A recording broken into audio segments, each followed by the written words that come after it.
Rispetto alle politiche del 2013 il centrodestra passa dal 32 al 49%, quindi 17 punti in più, mi pare che come novità, e la Lega passa dal 10% del 2013 al 32,8% di oggi, quindi triplica i voti. Un risultato, spiega il politologo Paolo Feltrin, che diviene ancora più clamoroso se si considerano i parlamentari eletti. Il centrodestra con il 49% dei voti porta a casa tra Camera e Senato 52 parlamentari su 74. Come vede, gli effetti maggioritari ci sono in questa legge. La vera particolarità di questa elezione, secondo l'esperto, è però un'altra. È come se per la prima volta l'elettorato italiano avesse votato non tanto secondo uno schema politico, ma secondo uno schema di interessi territoriali, nord contro sud, sud contro nord.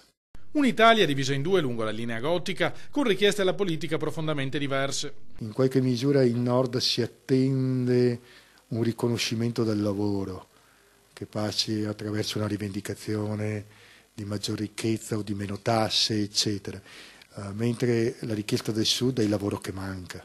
Per questo, secondo Feltrin, non è ipotizzabile un'alleanza tra Lega e 5 Stelle in Parlamento.